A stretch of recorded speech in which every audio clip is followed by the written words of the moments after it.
Good afternoon, ladies and gentlemen. I'm doing this on the 15th day of the month, the date on which we received official confirmation of the demise of Raila Odinga.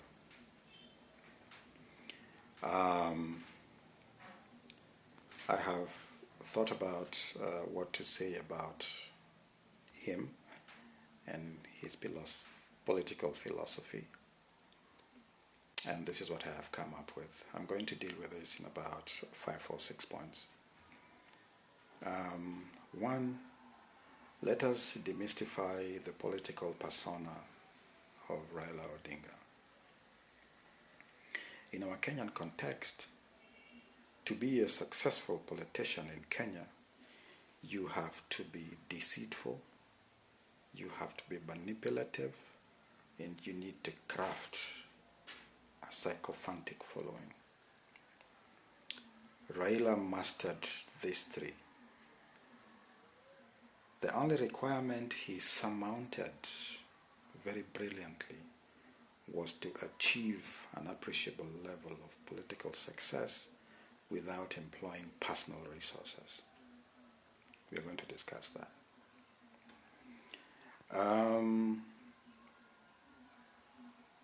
Before Jaramogi Oginga died, the anointed heir of the Odinga politics was James Orengo. James Orengo was anointed by Jaramogi. But as fate would have it, and people quote the laws of power, that leadership is taken, it is not given. Orengo was given, he did not make good use of it. Raila took it and made use of it. Good or bad, we shall see in this conversation. The reason why Jaramogi did that, and I did quite a bit of research on this, was based on the temperament of Raila Odinga. Raila Odinga was inherently a very greedy and selfish individual who did not share the spoils with people around him. His father knew that about him. Orengo, on the other hand, was very benevolent, and that caught the attention of Jaramogi. So, between these two people, in the eyes of Jaramogi, the best suited person who could shepherd the Luo nation going forward was James Orengo, because leadership requires quite a huge amount of benevolence.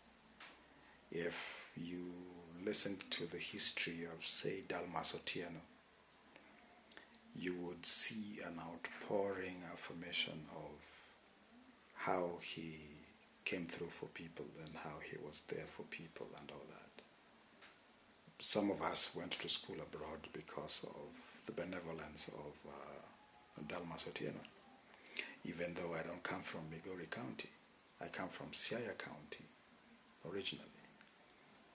But I got a bank guarantee from Dalmas.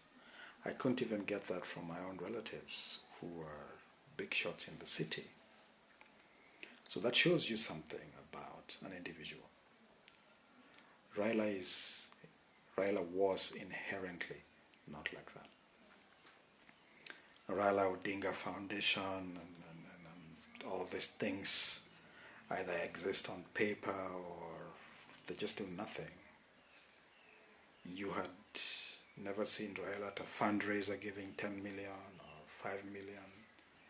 You know, he was always taking from people. He never gave.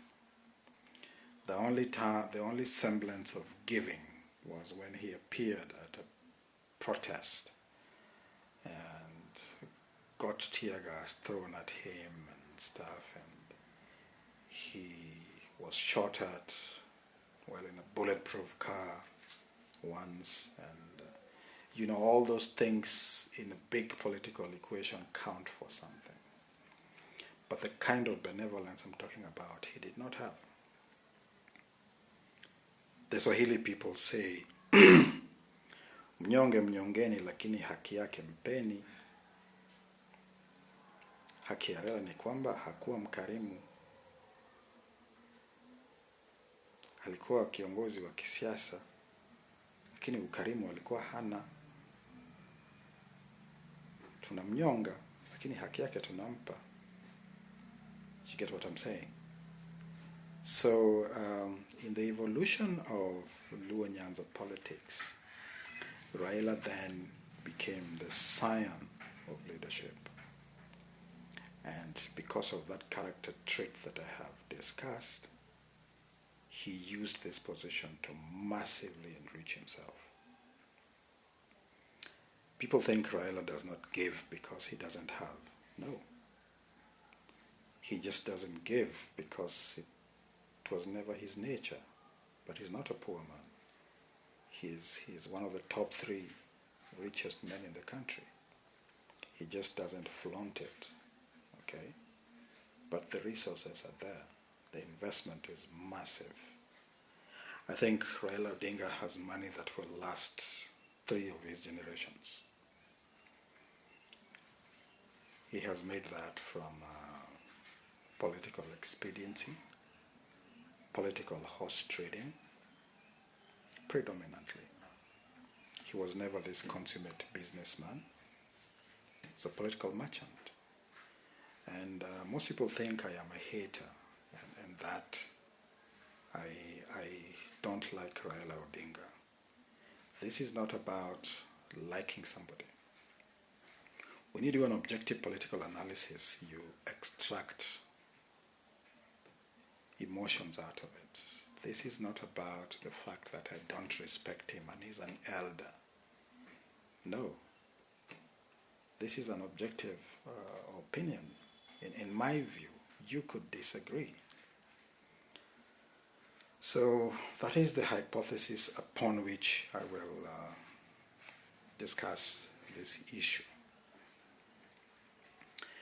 The other thing that we see in the political life of Raila Odinga is the formation, the propagation, and the popularity of the Orange Democratic Movement.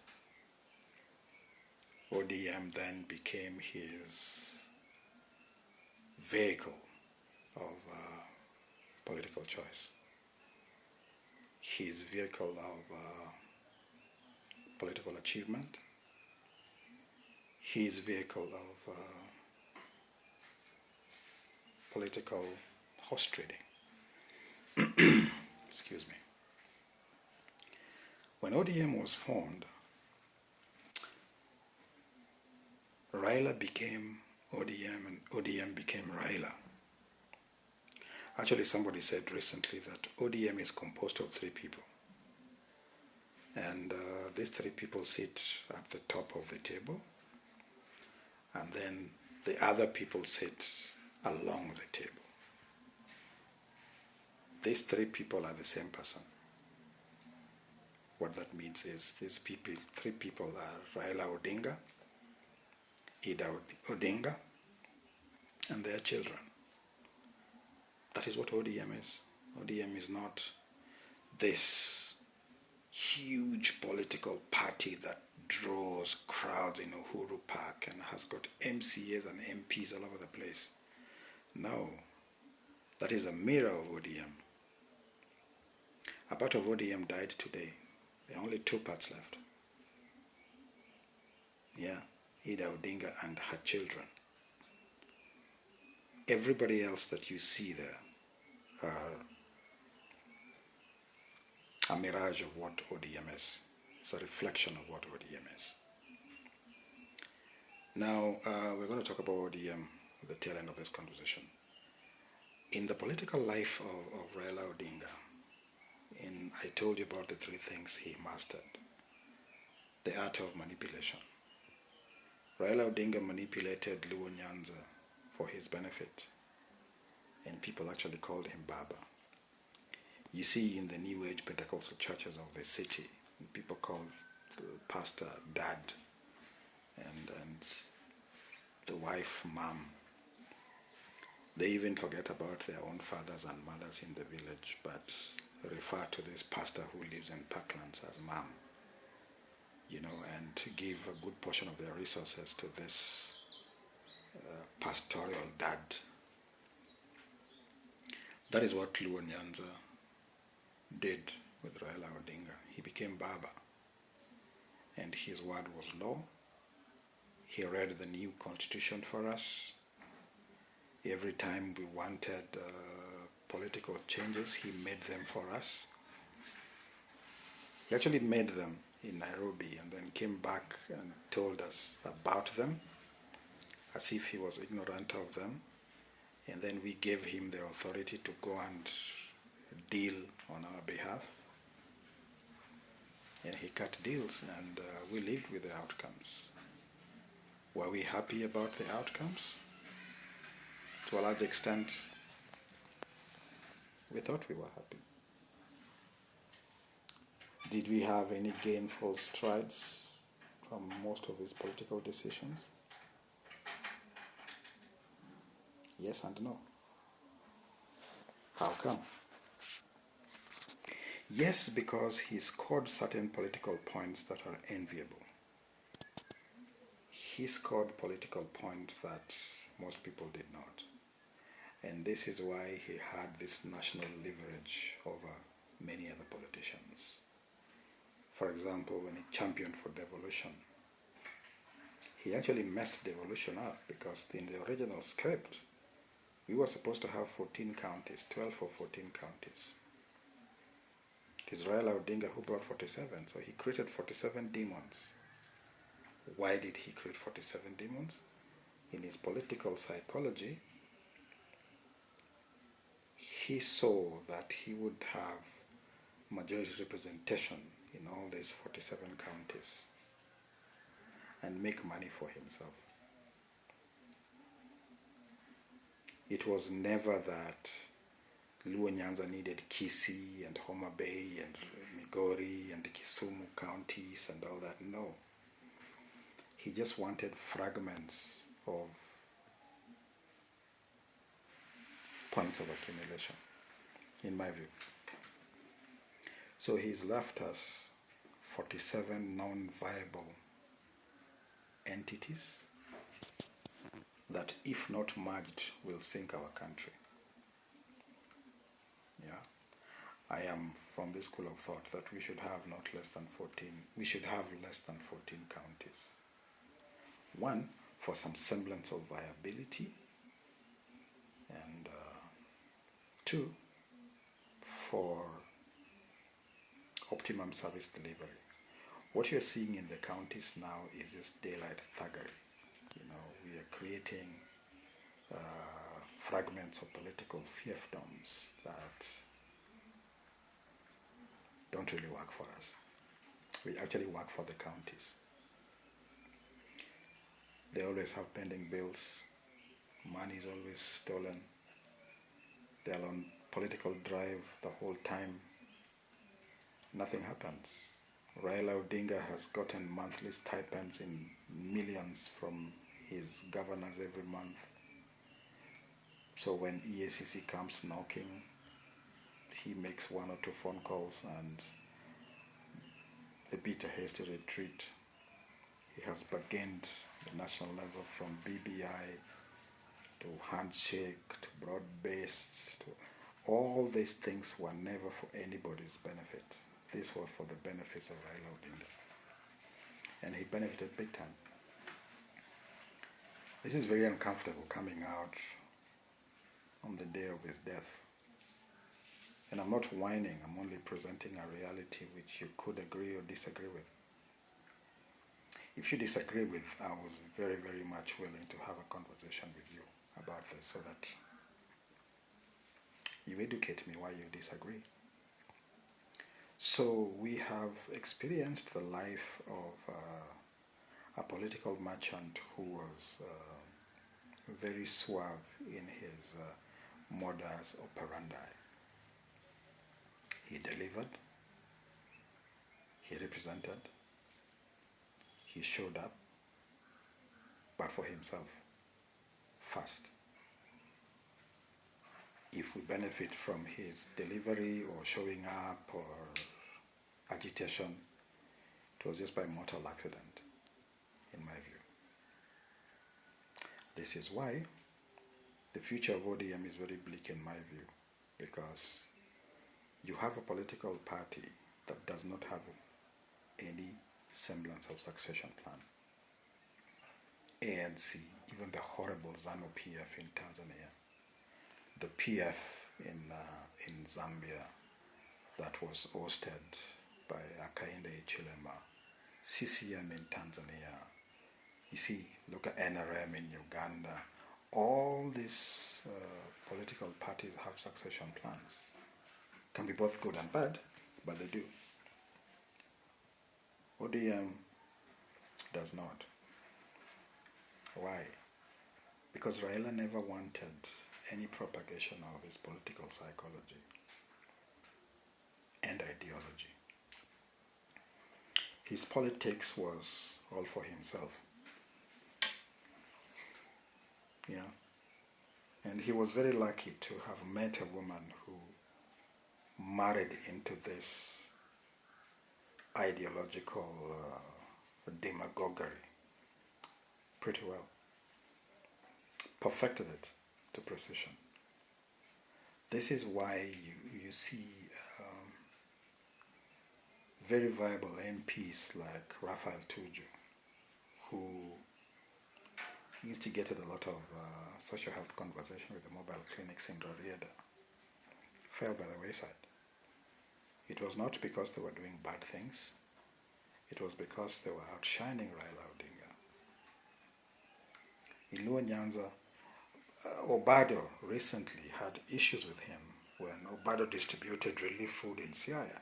People don't know that Siaya experiences pangs of hunger in certain parts. There's certain parts of Siaya that does not get crop. They get relief food. But you see, Raila does not want that publicized because it is shameful, in his words. You see, there is no shame in hunger. There is no shame in lack. There is no shame in ignorance. When I don't know something, I accept I don't know so that I learn. If I think I know everything, then I don't learn. You see what is happening with Ruto now. You can't be the cleverest in the room. You can never be the all-knowing individual in a society. There are things I don't know. There are political conversations I could be wrong about. It's just hypothetically viable like that. My analysis cannot be spot on all the time. Yeah. So I think for Luo Nyanza, the exit of Raila Odinga is a breath of fresh air. It is an emancipation of sorts. It is an opportunity for a people to re-strategize and recraft their political destination. You see, in Luo Nyanza, we have never voted for ourselves. We have always voted 6-piece. So you vote governor, senator, MP, MCA, women rep, and the other one, senator. Yeah. And we vote in people that Raila Odinga wants. And if you check at the people he wanted, these people are either his relatives or his wife's relatives. They were never just people picked from anywhere. In your ignorance, you would think he picked Ochilo Yako to run as Governor Migori because Ochilo is qualified. No. Yeah? You would think he adores Wanga because Wanga is the best performer. No. challenge you to dig 2 steps backwards. You'll find out why. And I will bet it is related to his family.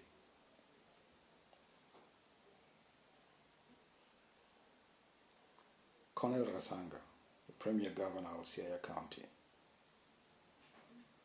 looted Siaya to the ground. Nothing happened. EACC have never come after him to date, like they did with Obado. Why? Rasanga is his uncle. Obado was the outcast in Luo Nyanza because he was not related to the Odinga cycle. He was a wild card. That is why he had to be punished. That is why his property was auctioned. Obado did not have so much property. I know people in Kenya who have 10 times what Obado grabbed, and nothing is happening. Yeah. Go to Migori County today and ask anybody to give you a comparative analysis between Obado and Ochilo Ayako. Migori County has a toilet in the CBD, a public toilet. That is one of the achievements of Ochilo Ayako. Yeah. That is Odingaism for you. So I have not been a big fan of